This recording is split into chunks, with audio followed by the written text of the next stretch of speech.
So ಹಾಗೆ RSS ವಿರುದ್ಧ ಇನ್ನೂ ಕೂಡ ಪ್ರಿಯಾಂಕ್ ಖರ್ಗೆ ತಮ್ಮ ಸಮರವನ್ನು ಮುಂದುವರಿಸಿದ್ದಾರೆ.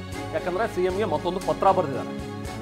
ಅದರಲ್ಲಿ ಏನಿದೆ ನೋಡಿ, ಒಂದ್ ಕಡೆ RSS ಕಾರ್ಯಕ್ರಮಗಳನ್ನ ನಿಷೇಧ ಮಾಡಬೇಕು ಸಾರ್ವಜನಿಕ ಜಾಗಗಳಲ್ಲಿ, ಸರ್ಕಾರಿ ಜಾಗಗಳಲ್ಲಿ ಅಂತ. ಅದ್ರ ಜೊತೆಗೆ RSS ಕಾರ್ಯಕ್ರಮದಲ್ಲಿ ಸರ್ಕಾರಿ ಸಿಬ್ಬಂದಿ ಭಾಗಿಯಾಗಬಾರ್ದು, ನೌಕರರು ಭಾಗಿಯಾಗಬಾರ್ದು ಅಂತ ಆಲ್ರೆಡಿ ನಿಯಮ ಇದೆ ರಾಜ್ಯದಲ್ಲಿ. ಯಾವುದೇ ಸರ್ಕಾರಿ ನೌಕರರಿದ್ರೂ ಕೂಡ ಪ್ರೈವೇಟ್ ಸಂಘ ಸಂಸ್ಥೆಗಳು ನಡೆಸುವಂಥ ಒಂದು ಕಾರ್ಯಕ್ರಮಗಳಲ್ಲಿ ಭಾಗಿಯಾಗೋದು ಅಥವಾ ಅದಕ್ಕೆ ದೇಣಿಗೆಗಳನ್ನು ಸಂಗ್ರಹ ಮಾಡೋದು ಅಥವಾ ತಾವೇ ದೇಣಿಗೆಯನ್ನು ಕೊಡೋದು ಇದೆಲ್ಲವೂ ಕೂಡ ನಿಷಿದ್ಧವಾಗಿದೆ. ಇದನ್ನ ಕಟ್ಟುನಿಟ್ಟಾಗಿ ಜಾರಿಗೆ ತರಬೇಕು ಅಂತ ಕರ್ನಾಟಕ ನಾಗರಿಕ ಸೇವಾ ನಿಯಮಗಳ ಅಡಿಯಲ್ಲಿ 2021ರ ಅಡಿ ನಿಯಮ ಇದೆ.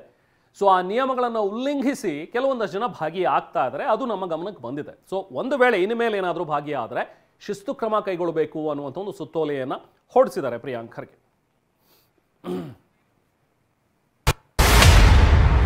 ಯಾರೇ ಸರ್ಕಾರಿ ನೌಕರ ಯಾವುದೇ ರಾಜಕೀಯ ಪಕ್ಷದ ಅಥವಾ ರಾಜಕಾರಣದಲ್ಲಿ ಭಾಗವಹಿಸುವಂತಹ ಯಾವುದೇ ಸಂಘ ಸಂಸ್ಥೆಯ ಸದಸ್ಯನಾಗುವಂತಿಲ್ಲ, ಅವುಗಳೊಂದಿಗೆ ಸಂಬಂಧ ಹೊಂದಿರುವಂತಿಲ್ಲ, ಯಾವುದೇ ರಾಜಕೀಯ ಚಳವಳಿ ಅಥವಾ ಚಟುವಟಿಕೆಯಲ್ಲಿ ಭಾಗವಹಿಸುವಂತಿಲ್ಲ, ಅದರ ಸಹಾಯಾರ್ಥ ವಂತಿಗೆ ನೀಡುವಂತಿಲ್ಲ, ಯಾವುದೇ ರೀತಿಯ ನೆರವನ್ನೂ ನೀಡುವಂತಿಲ್ಲ ಎಂದು ಸ್ಪಷ್ಟವಾಗಿ ನಿರ್ದೇಶನ ನೀಡಲಾಗಿದೆ. ಆದರೂ ಇತ್ತೀಚಿನ ದಿನಗಳಲ್ಲಿ ರಾಷ್ಟ್ರೀಯ ಸ್ವಯಂ ಸೇವಕ ಸಂಘ ಮತ್ತು ಇತರೆ ಸಂಘ ಸಂಸ್ಥೆಗಳು ಹಮ್ಮಿಕೊಳ್ಳುವ ಕಾರ್ಯಕ್ರಮಗಳು ಹಾಗೂ ಚಟುವಟಿಕೆಗಳಲ್ಲಿ ಸರ್ಕಾರಿ ಅಧಿಕಾರಿಗಳು, ನೌಕರರು ಭಾಗವಹಿಸುವುದನ್ನು ಗಮನಿಸಲಾಗಿದೆ. ಆದ್ದರಿಂದ ರಾಜ್ಯದ ಸರ್ಕಾರಿ ಅಧಿಕಾರಿ ಮತ್ತು ನೌಕರರು ರಾಷ್ಟ್ರೀಯ ಸ್ವಯಂ ಸೇವಕ ಸಂಘ ಮತ್ತು ಇತರೆ ಸಂಘ ಸಂಸ್ಥೆಗಳು ಹಮ್ಮಿಕೊಳ್ಳುವ ಕಾರ್ಯಕ್ರಮಗಳಲ್ಲಿ ಭಾಗವಹಿಸುವುದನ್ನು ಕಟ್ಟುನಿಟ್ಟಾಗಿ ನಿಷೇಧಿಸಿದೆ. ಇದನ್ನು ಉಲ್ಲಂಘಿಸುವ ಅಧಿಕಾರಿ, ನೌಕರರ ವಿರುದ್ಧ ಶಿಸ್ತು ಕ್ರಮ ತಿಳಿಸುವ ಸುತ್ತೋಲೆಯನ್ನ ಹೊರಡಿಸಲು ಸಂಬಂಧಪಟ್ಟವರಿಗೆ ಸೂಕ್ತ ನಿರ್ದೇಶನ ನೀಡುವಂತೆ ಕೋರಿದೆ.